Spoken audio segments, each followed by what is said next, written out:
माता पार्वती के कहने पर भगवान शिव कहते हैं, हे देवी, मैं तुम्हें एक ऐसे दृष्टांत के बारे में बता रहा हूँ जिसे सुनना प्रत्येक व्यक्ति को आवश्यक होना चाहिए। यदि वह व्यक्ति इस दृष्टांत को सुन लेगा तो उसका संपूर्ण जीवन सुखमय बीतेगा, उसको अपने शत्रुओं पर पूर्ण विजय प्राप्त हो जाएगी। माता पार्वती कहती हैं कि हे देवाधिदेव, इस तरह के दृष्टांत को हमें अवश्य सुनाएं जिससे कि लोकहित का कार्य हो, लोगों के उत्थान का मार्ग प्रशस्त हो। तब भगवान शिव कहते हैं कि हे देवी, प्राचीन समय की बात है, एक राज्य में एक राजा राज्य किया करता था। राजा अत्यंत ही बुद्धिमान था। वह अपनी रानी से अत्यंत प्रेम करता था। उससे उसको 7 पुत्रियां प्राप्त हुई थी, 7 राजकुमारियां। धीरे धीरे राजकुमारियां बड़ी होने लगीं, लेकिन इसी बीच रानी का स्वर्गवास हो जाता है। राजा अत्यंत दुखी हो जाता है और वह अपनी 7 राजकुमारियों की खूब सेवा करता है। वह राजकुमारियों से अत्यंत प्रेम करता था और उन्हें कभी भी माँ की कमी खलने नहीं देता है। वह नित्य प्रति उनके भोजन का प्रबंध स्वयं करता था। वह उनको खाने के लिए अच्छे अच्छे व्यंजन बनवाता था। वो हर कार्य करता था जिससे कि राजकुमारियों को ये लगे कि उसके माता और पिता दोनों ही राजा साहब हैं। मित्रों, इसी बीच उन 7 राजकुमारियों में जो सबसे छोटी राजकुमारी थी, जिसका नाम दुर्गा था, वह दुर्गा नाम की राजकुमारी अत्यंत ही सुंदर थी और साथ ही साथ बहुत बुद्धिमान थी। मित्रों, राजा का एक प्रधान सेवक था। प्रधान सेवक मतलब जो राजा की सेवा में सबसे ज़्यादा रहता था, और प्रधान सेवक राजा के लगभग में हर एक राज को जानता था। मित्रों, एक दिन खबर आती है कि प्रधान सेवक का देहांत हो गया है। उसकी पत्नी और उसकी एक बेटी 2 नगर में रह रहे हैं। राजा साहब ने प्रधान सेवक की विधवा पत्नी और उसकी बेटी का रहने का प्रबंध किया, लेकिन वह प्रधान सेवक की पत्नी राजा साहब के यहाँ राजकुमारियों से आग मांगने प्रतिदिन आया करती थी। अब जब वह आग मांगने आती थी तो छोटी राजकुमारी जिसका नाम दुर्गा था, वह उससे बहुत चिढ़ती थी। वह उसको बुरा भला भी कहती थी, लेकिन अन्य जो 6 बड़ी राजकुमारियां थीं वह उसको मना कर देती थी। लेकिन जो बड़ी 6 राजकुमारियां थीं वह छोटी राजकुमारी दुर्गा को मना करती थी, उसे समझाती थीं कि यह बेचारी है, इसका पति मर चुका है और यह केवल आग ही तो लेने आती है। खैर, अपनी बड़ी बहनों के द्वारा बताई गई बातों को सुनकर छोटी राजकुमारी दुर्गा उतने समय तो मान लेती थी और उसको आग दिलवा देती थी। लेकिन वह प्रधान सेवक की जो पत्नी थी, वह इसी बीच राजा के भोजन में, जब राजकुमारियां आग लेने जाती थीं, तब इसी बीच वह राजा के भोजन में राख मिला दिया करती थी। मित्रों, ये बात न राजकुमारियों को पता थी और ना ही राजा को पता थी। अब राजा जब प्रतिदिन शहर से बाहर जाया करते थे तो उनका जो भोजन राजकुमारियां देती थीं, उन भोजन में राख मिली होती थी, जिससे कि वो भोजन खराब हो जाता था। अब राजा जब उस भोजन को करता था तो वो भोजन अत्यंत खराब उनको लगता था, किरकिरा लगता था। लेकिन राजा अपनी राजकुमारियों के प्रति प्रेम की वजह से ये नहीं कहते थे कि भोजन खराब बना है, लेकिन यह प्रक्रिया प्रतिदिन होती थी। एक दिन राजा ने सोचा कि क्या वास्तव में हमारी पुत्रियां हमारे खिलाफ ही तो षड्यंत्र नहीं रच रही हैं, वह हमें ही तो नहीं मारना चाह रही हैं। ऐसा सोचकर राजा ने कहा कि हम इसकी निगरानी करते हैं। अब राजा चुपके से, झरोखे से राजकुमारियों पर निगरानी रखने लगा और उसने उस दिन राजकुमारियों के द्वारा बनाए जा रहे अपने लिए भोजन का वो निरीक्षण कर रहा था। तो उसने देखा कि सभी राजकुमारियां पूरी स्वच्छता के साथ भोजन का निर्माण कर रही हैं और सभी राजकुमारियां मिलकर अपने पिता राजा साहब के लिए भोजन तैयार कर रही हैं। लेकिन इसी बीच एक ऐसी घटना होती है जो राजा को अंदर तक झकझोर देती है और राजा देखता है कि उनकी पुत्रियों के द्वारा जो भोजन बनाया गया है उस भोजन को एक स्थान पर रख दिया जाता है। लेकिन तभी प्रधान सेवक की वह विधवा पत्नी आती है और वह आकर के आग मांगती है, और जो ही वह आग मांगती है त्यों ही उसकी छोटी पुत्री दुर्गा, जो छोटी राजकुमारी है, वह उसको भला बुरा कहती है और वहाँ से भगाने लगती है। लेकिन फिर भी उसकी जो बड़ी पुत्रियां थीं वह छोटी पुत्री दुर्गा को समझा बुझा करके उसे आग देने के लिए आग लेने चली जाती हैं। इसी बीच वह प्रधान सेवक की विधवा पत्नी राजा के भोजन में राख मिला देती है। ऐसा देखकर राजा अचंभित हो जाते हैं, उनके पैरों तले की जमीन खिसक जाती है। वो कहते हैं, मैं स्वयं अपनी पुत्रियों के ऊपर संदेह कर रहा था और यहाँ तो कुछ माजरा अलग ही है। ऐसा सोचकर राजा वहाँ से अपने राज दरबार पहुँचते हैं और राज दरबार में पहुँच करके अपने सैनिक को आदेश देते हैं कि तुरंत ही प्रधान सेवक की पत्नी को हमारे सामने प्रस्तुत किया जाए। प्रधान सेवक की पत्नी भी अत्यंत रूपवान थी, वह अत्यंत गुणवान थी, लेकिन दुष्ट थी। और दुष्ट जो होता है उसकी वृत्ति दुष्टतापूर्ण ही होती है, वह कभी भी किसी का भला करने योग्य नहीं हो सकती है। मित्रों, राजा के सैनिक उस प्रधान सेवक की पत्नी को ले आते हैं और ले आते हैं तब राजा उससे पूछते हैं कि तुमने ऐसा जघन्यतम अपराध क्यों किया, तुम मुझे क्यों मार देना चाहती थी, तुमने मेरे भोजन में राख क्यों मिलाई। और एक दिन नहीं, मैं कई दिनों से लगातार ये देख रहा था कि मेरे भोजन में कुछ तो ऐसा मिलाया जाता है जिससे भोजन स्वादिष्ट नहीं रहता है। और आज मैंने जब निरीक्षण किया तब पाया कि तुम्हारे द्वारा हमारे भोजन में राख मिलाई जाती है, इसलिए तुम्हें मृत्यु दंड देना होगा। जब राजा ऐसा कहता है तो वह अत्यंत ही चतुर महिला राजा से कहती है कि हे राजन, आप परम ज्ञानी हैं, आप अत्यंत बुद्धिमान हैं, लेकिन मैंने सोचा कि मैं जिस राजा के राज्य में रह रही हूँ उस राजा की बुद्धि परीक्षा भी होनी चाहिए, इसलिए मैंने ये अपराध किया है। मैं आपकी बुद्धि की परीक्षा लेना चाहती थी, लेकिन अब मुझे विश्वास हो गया है, भले ही मृत्युदंड मिल जाए, लेकिन मेरे देश का जो राजा है वह अत्यंत ही बुद्धिमान है, अत्यंत ही न्यायप्रिय है, अत्यंत ही चतुर है। इस तरह से वह प्रधान सेवक की पत्नी राजा की तारीफों के पुल बांधे जा रही थी। राजा की भी मति मारी गई थी और राजा ने कहा कि इसको मृत्युदंड न दे करके इसको दंड के रूप में मैं अपनी रानी बनाऊंगा, मैं इससे विवाह करूंगा। और ऐसा फरमान जारी कर दिया जाता है राजा के द्वारा, और राजा उस प्रधान सेवक की पत्नी को अपनी रानी के रूप में स्वीकार कर लेते हैं। मित्रों, ज्यों ही वह औरत रानी बनती है त्यों ही वह राजमहल पर एकाधिकार करना आरंभ कर देती है।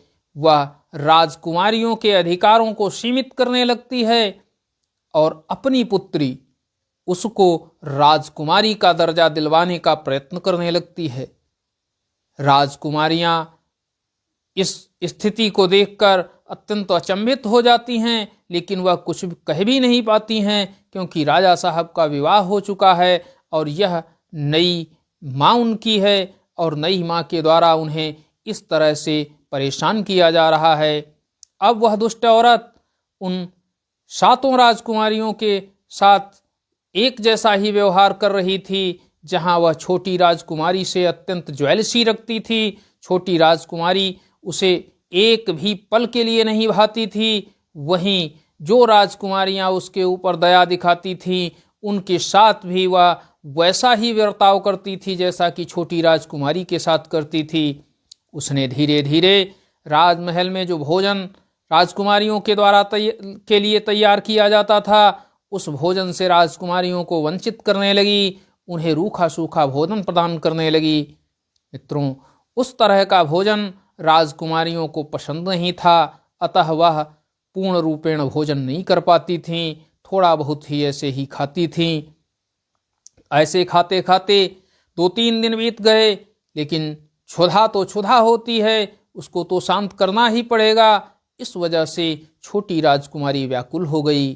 तब उन 7 राजकुमारियों ने मिलकर के अपनी माँ की जो समाधि थी उस समाधि के पास गईं और उन्होंने बताया कि हे माता, मुझे जो भोजन मिलता है वो भोजन करने योग्य नहीं है, और जो पिताजी ने दूसरी शादी की है, वो जो माताजी आई हैं वह अपनी पुत्री को तो बहुत स्नेह करती हैं, जो उनके साथ आई थी पुत्री उसको बहुत स्नेह करती हैं और उसको सब कुछ प्रदान करती हैं, उसके लिए अलग भोजन की व्यवस्था करवाती हैं, लेकिन हम 7 बहनों के लिए वो रूखा सूखा ही दे देती हैं, जो मैं निगल ही नहीं पाती हूँ, वह भोजन मैं नहीं कर पाती हूँ। इस वजह से मैं भूख से लगातार पीड़ित रहती हूँ। आखिर माँ तो माँ होती है, चाहे वह कब्र में हो या बाहर। माँ का हृदय तुरंत ही अपनी संतान के लिए द्रवित हो जाता है और उस समाधि से एक पेड़ का जन्म होता है, एक पौधा जन्म लेता है और वह देखते ही देखते पेड़ में परिवर्तित हो जाता है और वह पेड़ होता है अनार का, और उस पर अनार के फल लगने लगते हैं, और वह भी ऐसे फल जो कि अत्यंत ही रसदार होते हैं, अत्यंत ही मीठे होते हैं। उनके दाने देखते ही व्यक्ति के मन को लुभाने लगते हैं।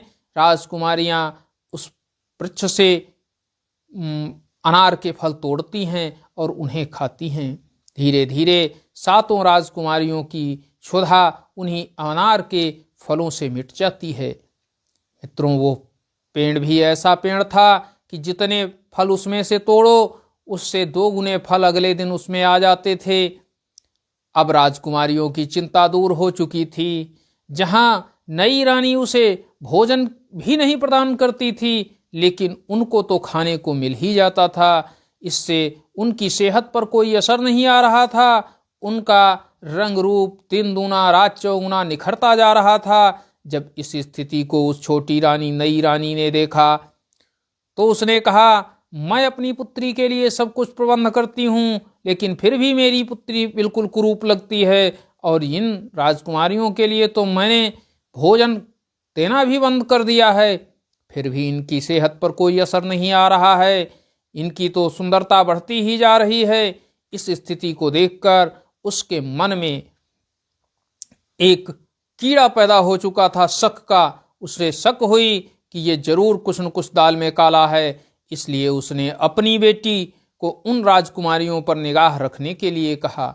उसकी बेटी ने राजकुमारियों पर निगाह रखना आरंभ कर दिया तो उसने देखा कि वो 7 राजकुमारियां अपनी माँ की समाधि पर जाती हैं और उस समाधि पर लगे हुए अनार के पेड़ से मीठे सरस अनार के फल तोड़ करके खाने लगती हैं, और वह धीरे धीरे उन्हीं की तरफ बढ़ती जा रही थी। ज्यों ही उस लड़की को देखा छोटी राजकुमारी दुर्गा ने, तो वह उस पर चिढ़ने लगी और कहने लगी कि ये देखो यहाँ आ रही है, हम लोगों को ये मीठे फल खाते हुए देखेगी, ये जाकर के अपनी माँ से बताएगी। और वह छोटी रानी तुरंत ही हमारे ऊपर कोई न कोई एक प्रतिबंध लगा देगी, इसलिए इसको यहाँ से भगा दिया जाए, इस पेड़ के करीब ना आने दिया जाए।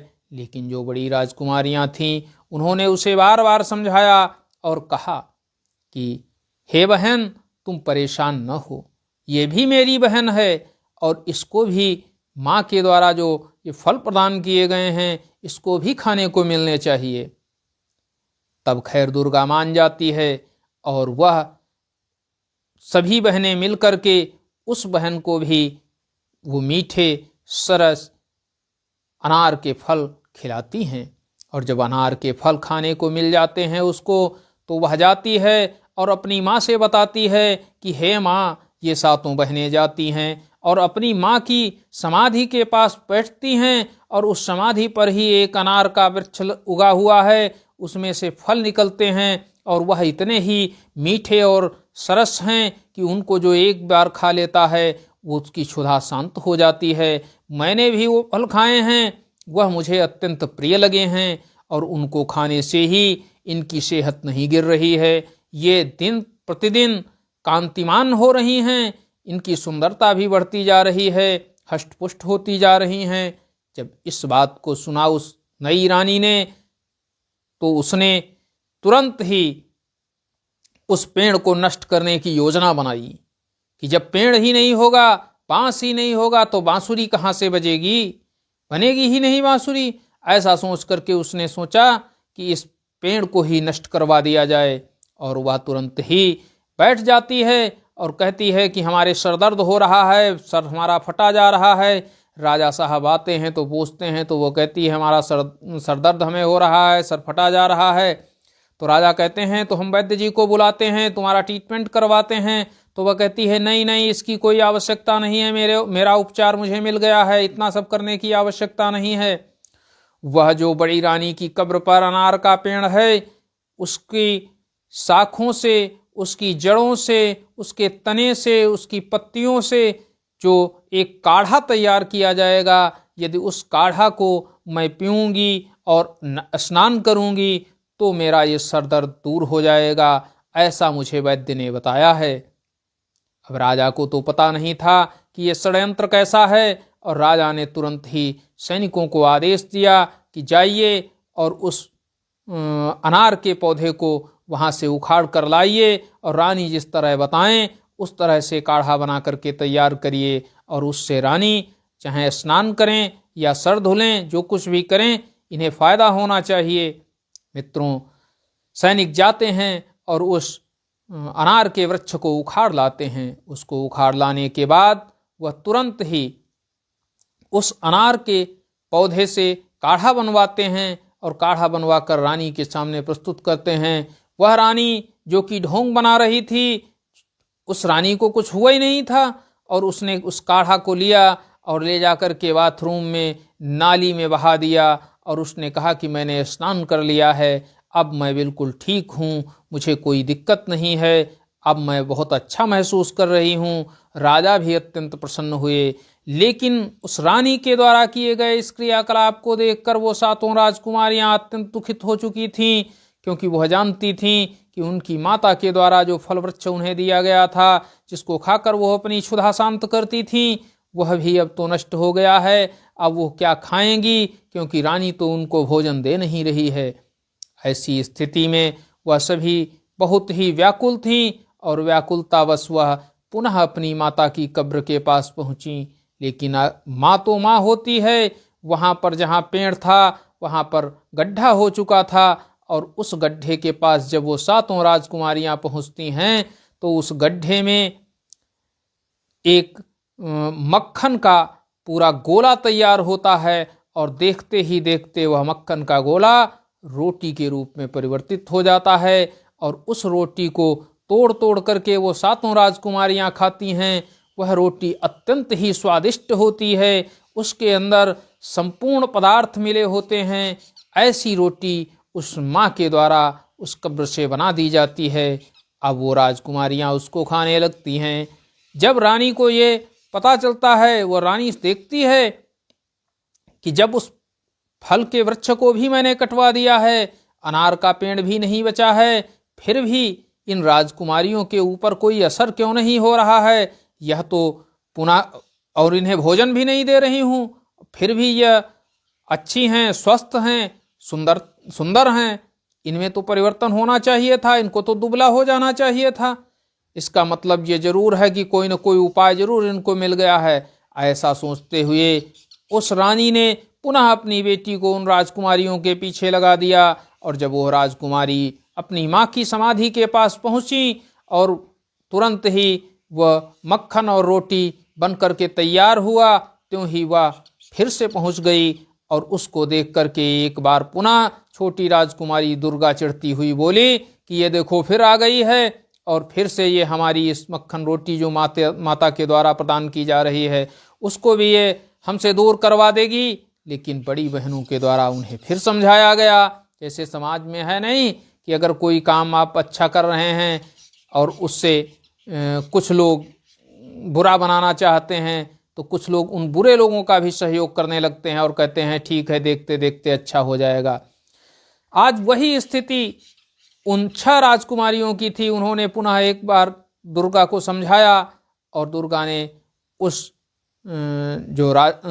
इस रानी की पुत्री थी उसको भी वह मक्खन रोटी खिलाई। वह भी उसको भी अत्यंत स्वादिष्ट लगी। उसने आकर के अपनी माँ से बताया कि हे माँ, वो जहाँ से पेड़ उखड़वाया गया था इन राजकुमारियों की माँ के ऊपर से, वहाँ पर गड्ढा हो गया था और ये राजकुमारियाँ वहाँ पहुँचती हैं, उस गड्ढे से मक्खन और रोटी निकलती है। मैंने भी उसे खाया है, वो अत्यंत स्वादिष्ट है, उसको खा करके भूख ही नहीं लगती है। जब रानी को ये जानकारी प्राप्त हुई तो रानी ने कहा, अरे ये स्थिति कैसे हो गई? अगर ऐसे ही रहेगा तो ये राजकुमारियों को तो मैं भूख से मारना चाहती हूँ और इनके ऊपर तो कोई असर ही नहीं होगा। ऐसा सोचते हुए उसने तुरंत ही कुछ सैनिकों को आदेश दिया कि तुरंत ही जाइए उस कब्र अर्थात उस समाधि को खोद करके समाप्त कर दीजिए और वहां पर एक कूड़े का ढेर बना दीजिए। मित्रों, जब वहां पर कूड़े का ढेर बन जाता है, राजकुमारियां बहुत परेशान हो जाती हैं कि अब वह क्या करेंगे। अब रानी भी अपना दिमाग लगातार चला रही थी, उन राजकुमारियों को सदैव के लिए अपने पास से हटा देना चाहती थी, उस राज्य से दूर कर देना चाहती थी। और दूर करने का तरीका उसने ये निकाला था कि उसने राजा से कहा कि हे राजन, मेरा सरदर्द एक बार पुनः होने लगा है, लेकिन इस बार सरदर्द का इलाज थोड़ा महंगा है। राजा ने कहा, तुम एक बार कहकर तो देखो, दुनिया में ऐसी कौन सी वस्तु है जो ला करके मैं तुम्हें नहीं दे सकता हूँ। तुम्हारे इलाज के लिए तो मैं सब कुछ कर सकता हूँ। जब राजा के द्वारा इस तरह कहा गया तब रानी ने धीरे से कहा कि हे राजन, यदि ये आप अपनी पहले की 7 पुत्रियों को मारकर इनका खून ले आएंगे तो उस खून को यदि मैं अपने मस्तक में लगाऊंगी तो मेरा सरदर्द सदैव के लिए दूर हो जाएगा। अब राजा चूंकि वचन दे चुका था, लेकिन राजा अपनी पुत्रियों से भी प्रेम करता था। अब करता नहीं, मरता नहीं तो करता क्या? राजा की मति मारी जा ही चुकी थी। उसने कहा, ठीक है, मैं प्रबंधन करता हूँ। और वह अपनी अगले ही दिन 7 पुत्रियों को एक जंगल की ओर ले जाता है। कहता है, मैं तुम्हें शिकार कराने के लिए ले चल रहा हूँ। और वहाँ जब लेकर के राजकुमारियों को जाता है तो मित्रों, वो राजकुमारियों के लिए भोजन बनाता है और भोजन बना करके उन्हें खिलाता है। राजकुमारियां आज अत्यंत प्रेम के साथ भोजन कर रही हैं, क्योंकि उनका पिता स्वयं अपने हाथ से उन्हें भोजन करा रहा है। ऐसी स्थिति में राजा भी भावुक हो रहा है, लेकिन कर भी क्या सकता था। जब उसने भोजन कराया, सारी राजकुमारियों ने भोजन किया, राजा ने भी उनके साथ भोजन किया। और भोजन करने के बाद वो सभी विश्राम करने लगे। विश्राम करते करते राजकुमारियों को नींद आ गई, लेकिन राजा को निद्रा कहाँ थी। राजा को तो निद्रा आने वाली नहीं थी। वह तो अपने गंतव्य तक वापस पहुंचना चाहता था। वो जिस कार्य के लिए आया था उस कार्य को पूर्ण करना चाहता था। ऐसा सोचते हुए राजा जाग रहा था कि तभी दोपहर का समय था। और दोपहर के समय ही राजा उठता है और अपनी उन 7 राजकुमारियों को सोता हुआ छोड़ करके वहां से निकल लेता है। आगे राजा जंगल में एक शिकार करता है और हिरण का वध करता है और हिरण का खून लेकर के वह अपने राजमहल वापस आ जाता है और उस रानी को वो उस हिरण का खून देता है और कहता है कि मैंने अपनी 7 राजकुमारियों का वध कर दिया है और उनका खून लेकर के आया हूँ, तुम इसे लगाओ जिससे कि तुम्हारा सरदर्द दूर हो जाए। मित्रों, वह रानी उस खून को अपने सर पर लगाती है और उसका सरदर्द दूर हो जाता है, ऐसा वो राजा को बताती है। राजा सब कुछ समझ रहे थे लेकिन कर भी क्या सकते थे, वो तो बंधे हुए थे। मित्रों, 7 राजकुमारियां जब सोकर जगी तब उन्होंने देखा कि उनके पिताजी उनके बीच नहीं हैं। राजा को वहां ना पा करके वह राजा को आवाज देने लगी, पिताजी पिताजी करके पुकारने लगी, लेकिन आसपास से कोई भी आवाज नहीं आ रही थी, जबकि इधर उधर कुछ जंगली जंतु उन्हें दिख रहे थे। जंगली जंतुओं को देखकर वो 7 राजकुमारियां अत्यंत भयभीत हो रही थीं। फिर उन्होंने पुकारना जारी रखा लेकिन कोई भी प्रत्युत्तर नहीं मिल रहा था। लेकिन एक फायदा उन्हें जरूर हो रहा था, जो कि अप्रत्यक्ष रूप से हो रहा था। उनके द्वारा लगातार पुकार करने से जंगली जानवरों के द्वारा उन पर आक्रमण नहीं किया जा रहा था। वह उनकी ज्यादा संख्या को देखकर कुछ भयभीत हो रहे थे। मित्रों, राजकुमारियां और भी व्याकुल होती जा रही थी क्योंकि कोई भी उत्तर उन्हें नहीं मिल रहा था। इसी बीच उसी वन में शिकार करने के लिए एक दूसरे राज्य से 7 भाई राजकुमार वहां पर आए हुए थे और वो शिकार करके वापस जा रहे थे। उन 7 में जो सबसे छोटा था उसने अपने बड़े 6 भाइयों से कहा कि हे भ्राताश्री, देखिए कि इस जंगल में कोई असहाय अवस्था में है। वह किसी को पुकार रहा है लेकिन लगता है उसकी कोई मदद करने के लिए नहीं जा रहा है, कोई उसकी सहायता करने के लिए नहीं जा रहा है। आप 6 हमसे बड़े हैं, सभी हमसे बड़े हैं, मैं आपसे छोटा हूँ। मैं चाहता हूँ कि आप सभी मेरे साथ चलकर जो कोई भी असहाय व्यक्ति जंगल में फंसा हो, हमें उसकी सहायता करनी चाहिए। यही राजधर्म हमारे पिताजी ने मुझे सिखाया है। उस छोटे भाई की बात सुनकर वह बड़े 6 राजकुमार उसके साथ चल देते हैं और जब चल करके उस स्थान पर पहुंचते हैं जहां से आवाजें आ रही थी, तब वह देखते हैं कि 7 सुंदर राजकुमारियां वहां पर रो रही हैं, बिलख रही हैं और अपने पिताश्री को पुकार रही हैं, पिताजी पिताजी कहाँ हो, ऐसा कह रही हैं। जब वो 7 राजकुमार वहां पर पहुंचते हैं तो उनके पहुंचने से संख्या और ज्यादा हो जाती है, जिससे जंगली पशु इधर उधर हटने लगते हैं। तब वो राजकुमार उनसे पूछते हैं कि हे देवियों, आप कौन हैं, आप यहाँ कैसे पहुंची, इस निर्जन वन में आपके आने का क्या अभिप्राय है। तब वो 7 राजकुमारियां कहती हैं कि हे राजकुमारों, मैं यहाँ अपनी मर्जी से नहीं आई हूँ, मेरे पिताजी मुझे यहाँ लेकर के आए थे। कुछ समय पहले उन्होंने अपने हाथों से भोजन बनाकर मुझे खिलाया और जब मैं सो गई तब वो पता नहीं कहाँ चले गए या किसी जंगली जीव ने उन्हें मार दिया। मैं इससे बहुत ही परेशान हूँ, भयातुर हूँ। मित्रों, राजकुमारों ने उन सबको ढांढस बंधाया और कहा कि अब परेशान न हो, अब तुम्हें भयभीत होने की कोई आवश्यकता नहीं है। हम 7 यहाँ पर उपस्थित हैं और मैं चाहता हूँ कि हम 7 आप पर मोहित हो चुके हैं, इसलिए तुम 7 हम 7 भाइयों से विवाह कर लो। मित्रों, राजकुमारियां भी तैयार हो जाती हैं। बड़ी राजकुमारी का विवाह बड़े राजकुमार से, दूसरे नंबर की राजकुमारी का विवाह दूसरे नंबर की राजकुमार के साथ। मित्रों, इसी तरह से छोटी राजकुमारी दुर्गा का विवाह छोटे राजकुमार के साथ हो जाता है और वह 7 राजकुमार अपनी अपनी रानियों को लेकर के अपने राज्य की ओर प्रस्थान करते हैं। जब वह अपने राज्य में पहुंचते हैं तो वहां के लोग भी अत्यंत प्रसन्न हो जाते हैं। राजा रानी उनका बहुत ही स्वागत करते हैं और अपनी 7 बहुओं को प्राप्त करके वह हर्ष से गदगद हो जाते हैं। मित्रों, समय गुजरने लगता है। उन 7 में से छोटी रानी दुर्गा के एक पुत्र होता है और उस पुत्र जब वह पुत्र मात्र 2 वर्ष का होता है, तभी एक दिन छोटा राजकुमार अपने बड़े भाइयों से आज्ञा लेकर के जंगल में शिकार करने के लिए जाता है। लेकिन मित्रों वह शिकार को अकेले ही वो सब कहते हैं कि हम भी आपके साथ चलें, लेकिन वह अकेले जाने का हठ करता है। तब छह भाइयों के द्वारा उसे अकेले शिकार करने के लिए भेज दिया जाता है, लेकिन वह लौट कर नहीं आता है।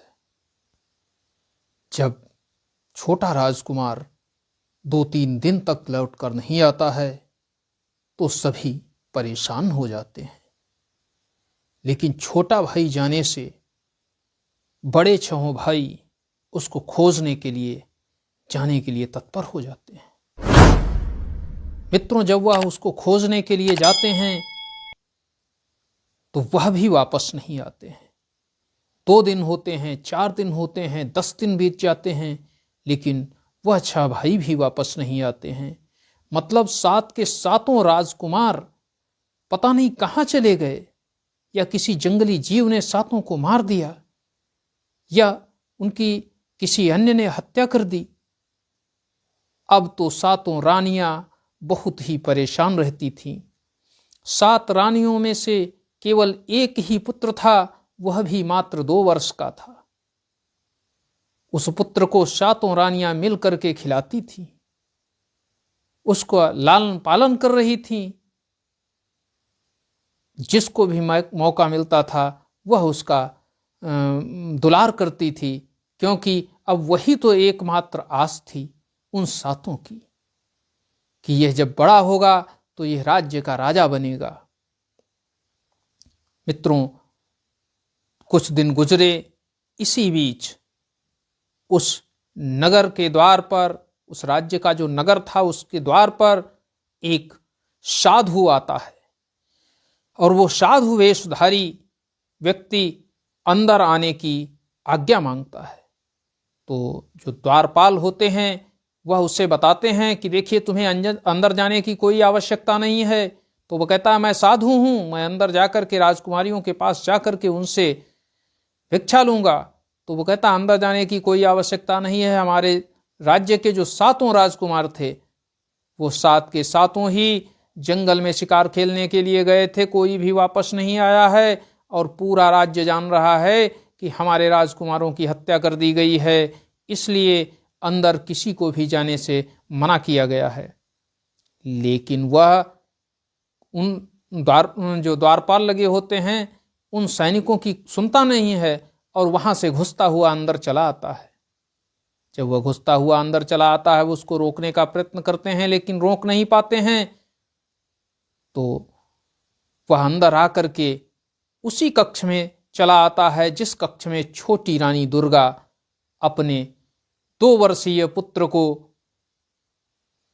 एक पालने में झूला रही होती है, उसको सुला रही होती है, और वह उसी में घुसता हुआ चला आता है। जबकि उसका जो रूम था वह दूसरी मंजिल पर था, और वह सीधे साधु दूसरी मंजिल पर चला जाता है। जब वो वहां पहुंचता है तो वह छोटी राजकुमारी दुर्गा को देख करके हतप्रभ रह जाता है। इतनी सुंदरता, क्या पृथ्वी लोक पर भी किसी के अंदर इतनी सुंदरता हो सकती है? ये तो अप्सराओं को भी मात देने वाली है, देवता भी ऐसी सुंदरता के लिए तरसते हैं, और ऐसी सुंदरता उसके सामने खड़ी है। वह साधु जो कि एक जादूगर था, और वो जादूगर उस पर मोहित हो जाता है, छोटी राजकुमारी दुर्गा पर मोहित हो जाता है।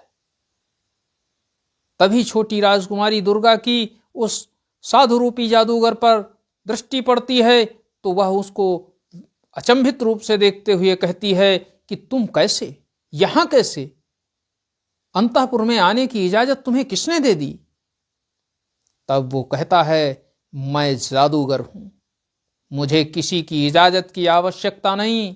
मैं जहां चाहूं, जिस जगह चाहूं, जिस स्थिति में चाहूं, जिस समय चाहूं वहां पहुंच सकता हूं। मुझे रोकने वाला इस धरती पर दूसरा कोई नहीं है।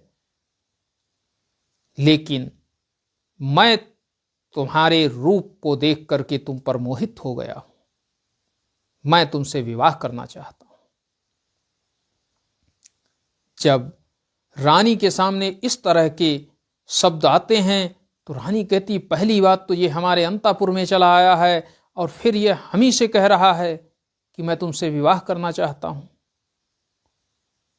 फिर भी रानी खुद को संभालते हुए उससे कहती है कि देखिए, मैं विवाहित हूं, मेरे पति शिकार खेलने गए हैं, वो वापस आते ही होंगे, और अगर नहीं भी आते हैं फिर भी वह मुझे एक अनमोल निशानी दे करके गए हैं और मैं इस निशानी के साथ खुश हूं, इसलिए मैं तुमसे विवाह नहीं करना चाहती, मेरा कोई तुम में इंटरेस्ट नहीं है।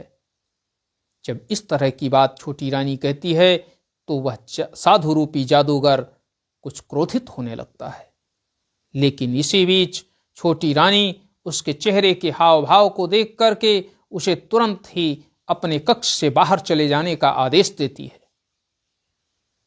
जब वह देखता है कि छोटी रानी दुर्गा उसके कब्जे में नहीं आ रही है तो वह तुरंत ही अपनी जादुई शक्ति का प्रयोग करता है और उसे एक कुत्ते के रूप में परिवर्तित कर देता है। मित्रों, वो 2 वर्ष का बालक वहीं पर सो रहा है पालने में और उसकी मां कुत्ते के रूप में परिवर्तित हो चुकी है और वह जो कुत्ता बनी है वह अब जादूगर के आगे पीछे घूमने लगती है और जादूगर उस कुत्ते को हाथ में उठाता है और वहां से निकलता हुआ चला आता है। द्वारपाल एक बार पुनः उसको रोकते हैं कि ये कुत्ता कहां से लेकर के आए हो, तो वह जादूगर रूपी साधु कहता है कि मैंने राजकुमारियों से भेंट की, उन्हें ढेर सारा आशीर्वाद दिया, इसलिए राजकुमारियों ने मुझे भेंट में यह कुत्ता दिया है, अविस्मरणीय कुत्ता।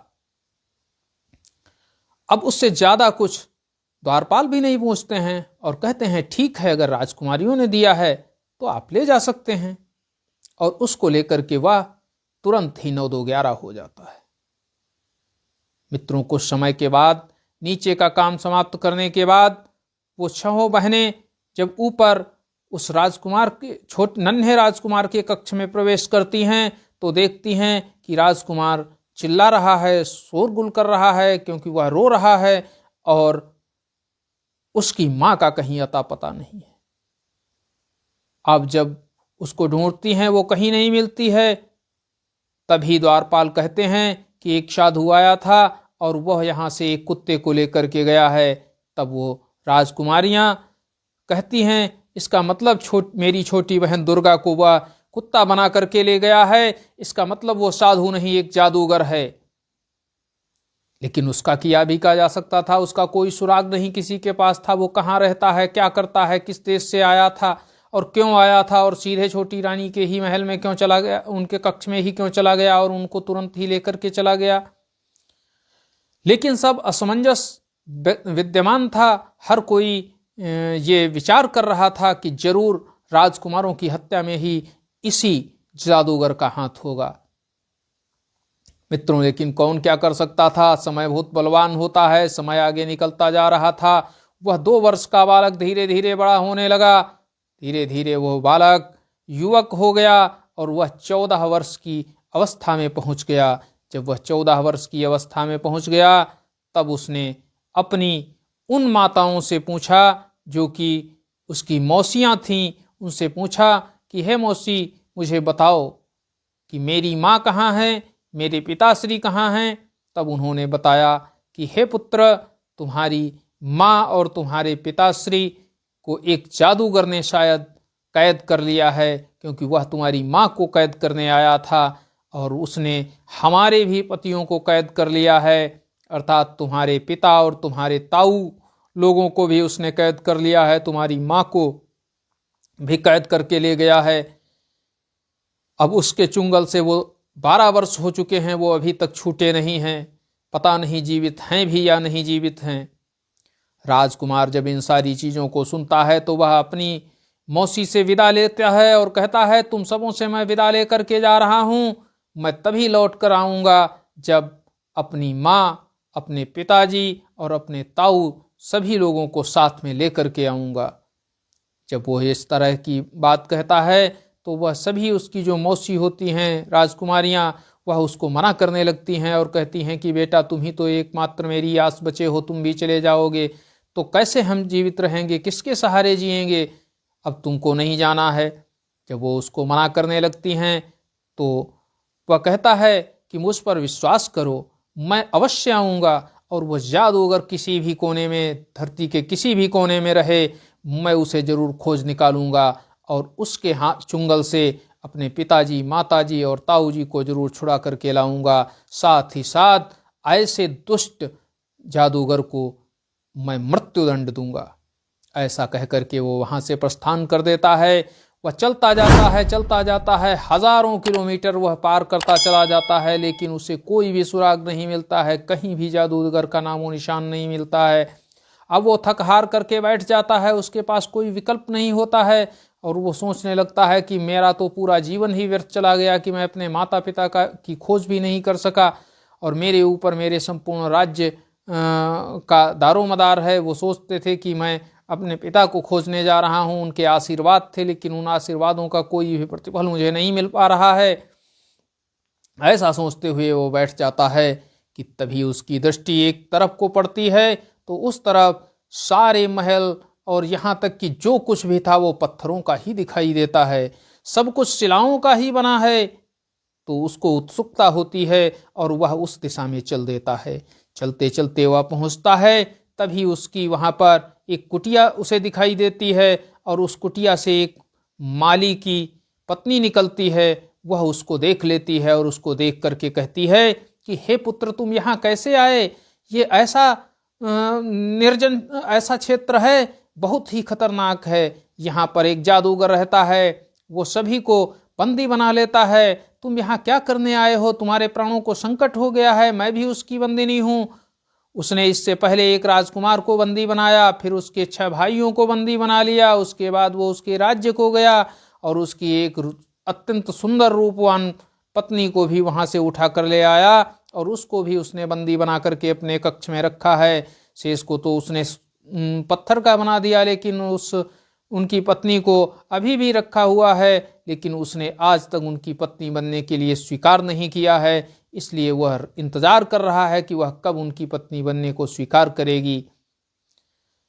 तब उस बालक के द्वारा बताया जाता है कि उन 7 राजकुमारों का मैं ही पुत्र हूं और वो उनकी पत्नी को जिसको उठा कर लाया है, वो मेरी माँ है। तब मालिन होती है, उसको उस पर दया आ जाती है और वह कहती है कि पुत्र, तुम्हारे साथ ऐसा इस दुष्ट ने किया है, मैं तुम्हारी हर संभव मदद करूंगी, तुम्हारी मदद करने के लिए मैं तत्पर रहूंगी। तो उसके लिए तुम एक कन्या का वेश बना लो और मैं उस उस जादूगर से बता दूंगी कि ये मेरी पुत्री है, और यदि कन्या के रूप में तुम नहीं आए तो वह तुम्हें पहचान कर तुरंत ही मार देगा। वो यहाँ किसी को जीवित नहीं छोड़ता है। तब वो नन्हा राजकुमार लड़की का रूप धारण कर लेता है और वहीं बगीचे में मालिन के साथ कार्य करने लगता है। इसी बीच वह जादूगर अपने बगीचे का निरीक्षण करने आता है। तब वह उस लड़की को देखता है तो कहता है, ये कौन है? तब वो मालिन कहती है कि ये मेरी पुत्री है।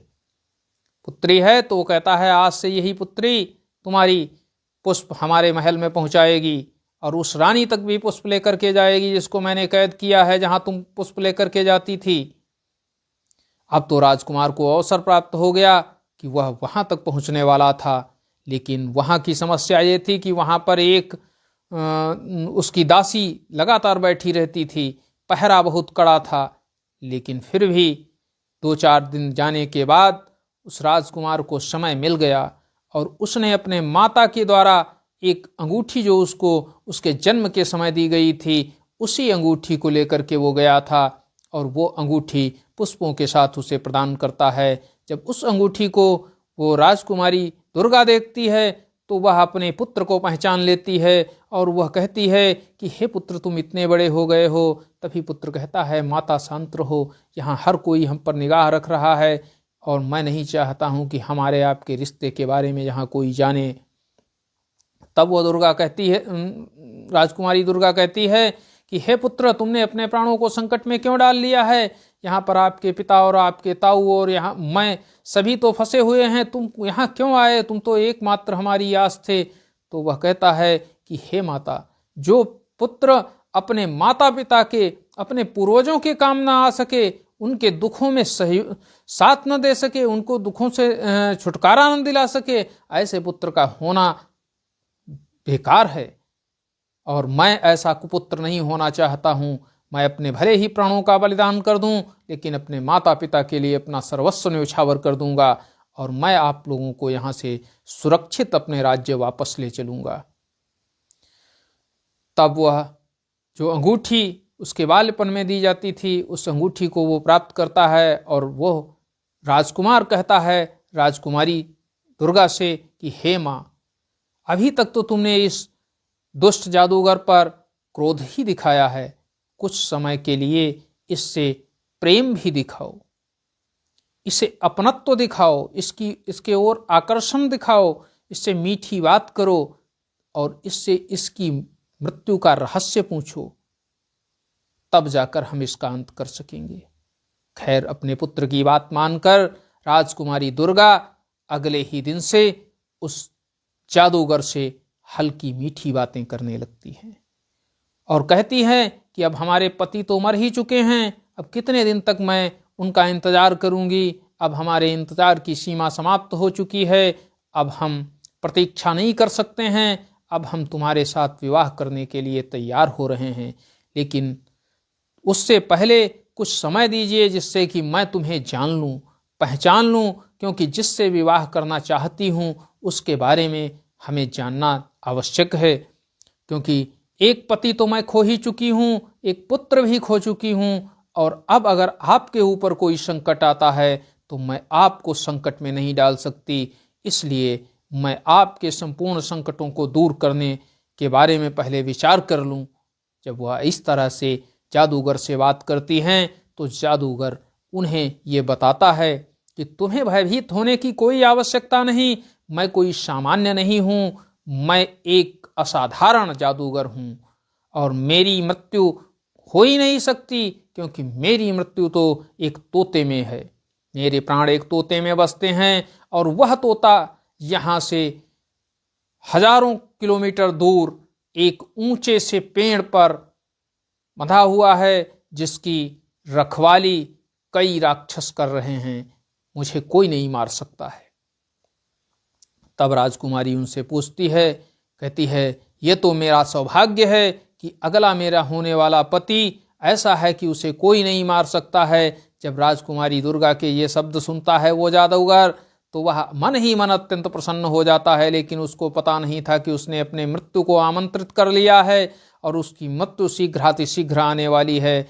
राजकुमारी वह बात उस छोटे नन्हे राजकुमार को बताती है, और वह छोटा राजकुमार वहाँ से तुरंत ही प्रस्थान करता है, और चलते चलते उस स्थान पर पहुँचता है। जब देखता है कि एक बड़े से पेड़ से एक पिंजरा लटक रहा है, और पिंजरे में एक तोता है, लेकिन उसके चारों तरफ कुछ राक्षस बैठे हुए हैं, और वह निद्रावस्था में लग रहे हैं। वह कुछ देर उनका इंतजार करता है, उसके बाद धीरे धीरे चुपके से उस पेड़ की ओर जाता है, और उस तोते के पिंजरे को उतार करके वहाँ से फरार हो जाता है। राक्षस सोते ही रह जाते हैं, और वो वहाँ से उस पिंजरे को लेकर के सीधे जादूगर की बाग की तरफ आता है। और जब जादूगर की बाग की तरफ आता है तो जादूगर को ये पता चल जाता है कि वह उसका पिंजरा कोई छीन लाया है, क्योंकि वो राक्षस जब जागते हैं तो वो बताते हैं कि पिंजरा और तोता गायब हो चुका है। तो जादूगर पहले से ही अलर्ट हो जाता है। जब उस राजकुमार के हाथ में वो तोता होता है तो वो तभी आ जाता है जादूगर, और उससे कहने लगता है कि ये तोता मुझे वापस कर दो। तो राजकुमार कहता है ये बहुत दिन से मैं इसको पाल रहा हूँ, इस तोते को मैं तुम्हें कैसे दे सकता हूँ। तब वो कहता है इसको मुझसे बेच लो। तो राजकुमार कहता है मैं बेच तो नहीं सकता हूँ किसी भी कीमत पर। तो कहता है कि तुम कोई भी कीमत मांगोगे मैं इसकी कीमत दूंगा। तो राजकुमार कहता है कि अगर कोई भी कीमत देना चाहते हो तो फिर मैं जो कहूँ वो कीमत दीजिए, तो ये तोता मैं तुम्हें दे दूंगा। राजकुमार उस तोते की गर्दन को कसकर अपने हाथ मुट्ठी से पकड़ लेता है। तब वो राजकुमार कहता है कि पहले उन 7 राजकुमारों को जिंदा करो, और उनकी पत्नी को जो लेकर के आए हो उसे लेकर बाहर निकालो, और जितने भी लोगों को यहाँ पर तुमने कैद किया है सबको कैद मुक्त करो, तभी मैं ये तोता छोड़ूंगा। जादूगर की मृत्यु उस तोते से ही होनी थी। वो जानता था कि हमारे प्राण है इस तोते में, इस वजह से वो शीघ्रातिशीघ्र कर रहा था और उसने वहां की समस्त चीजों को जिन्हें निर्जीव बनाकर छोड़ा था उन्हें सजीव करता है। और जब वो सबको सजीव कर देता है तब वह राजकुमार उस तोते का एक पंख फाड़ देता है। जो ही एक पंख फाड़ता है त्यों ही उस जादूगर का एक हाथ टूट कट कर नीचे गिर जाता है, त्यों ही दूसरा पंख फाड़ देता है, उसका दूसरा हाथ कट करके गिर जाता है और उसके बाद वह उस तोते की गर्दन को मड़ोड़ देता है। इससे तोता तुरंत ही मर जाता है और जादूगर भी मर जाता है। लेकिन मित्रों, ज्यों ही जादूगर मरता है त्यों ही उस तोते के प्राण पुनः उसमें आते हैं और वह तोता एक बार फिर से पंख अपने जोड़ करके वहां से उड़ जाता है और अत्यंत प्रसन्न मुद्रा में वहां से चला जाता है। राजकुमार अपने परिजनों को और साथ ही साथ जितने लोग वहां बंधक थे उन सबको छुड़ा करके पुनः अपनी राजधानी की ओर आता है। और राजधानी में जब वह पहुंचता है अपने ताऊ और पिता तथा माता के साथ, तो पूरे राज्य में जश्न का माहौल हो जाता है। पूरे राज्य में कई दिनों तक उत्सव मनाया जाता है। उसके बाद वो राजकुमारियों से राजकुमार कहते हैं कि हे देवियों, मैं तुम्हारे पिताजी से तुम्हें मिलाने ले चलता हूँ। तब वह उनको अपनी सातों पत्नियों को साथ लेकर के, सातों राजकुमार अपने पुत्र को भी साथ में लेकर के उन राजकुमारियों के पिता के राज्य में पहुंचते हैं। जब राजकुमारियों के पिता को पता चलता है कि राजकुमारियां अपने पतियों के साथ यहाँ पर आई हुई हैं, तब वह अत्यंत प्रसन्न हो जाते हैं और वह सारे स्वागत की तैयारियां करते हैं। और जब राजा इस बात को जानते हैं कि किस तरह से उनका विवाह हुआ, सारी राम कथा सुनते हैं, तब वह पुत्र कहता है, उन राजकुमारियों का जो पुत्र था वो कहता है कि हे नानाश्री, ये जो रानी थी जिसके द्वारा तुमने मेरी माताओं को यहाँ से बाहर निकलवाया था, वह रानी उसी जादूगर अर्थात तुम्हारे प्रधान सेवक की पत्नी थी। वह भी एक जादूगरनी ही थी, दुष्ट आत्मा थी। और वो तुम्हारा प्रधान सेवक जो था वो मरा नहीं था कि यह उसकी विधवा थी, वो जीवित था। वो एक बहुत बड़ा जादूगर था और वो संपूर्ण संसार को अपनी मुट्ठी में करना चाहता था। उसकी निगाह मेरी माँ अर्थात राजकुमारी दुर्गा पर थी। इस वजह से उसने इतना सारा षड्यंत्र रचा था कि किसी भी तरह से वो मेरी माता को पाना चाहता था, लेकिन मैंने उसे मार दिया है। अब वो जीवित नहीं बचा है। मित्रों, इसलिए हमें किसी पर भी इतना विश्वास नहीं करना चाहिए कि वो हमारे लिए एक रोग बन जाए, हमारे लिए एक कलह बन जाए। हमें किसी पर भी विश्वास नहीं करना चाहिए ऐसे लोगों पर जो कि हमारे साथ गड़बड़ कर रहे हों, हम जान जाएं तो वो तो फिर हमारी दुखती नस जान जाएंगे और हमको बर्बाद करके ही छोड़ेंगे। शिव जी कहते हैं कि इस कहानी को जो कोई भी व्यक्ति ढंग से सुनेगा, मनन करेगा, उसका जीवन कभी भी कष्टपूर्ण नहीं होगा, बल्कि संपूर्ण सुखों को प्राप्त करने वाला होगा। आज के लिए यही कहानी, अगले दिन अगली कहानी के साथ मिलते हैं। तब तक के लिए धन्यवाद। यदि कहानी पसंद आई हो तो वीडियो को लाइक करें, चैनल को सब्सक्राइब करें, साथ ही साथ शेयर करें और कमेंट में ये बताएं कि अगली कहानी आपको किस तरह की चाहिए। तब तक के लिए जय हिंद, जय भारत, नमस्कार मित्रों।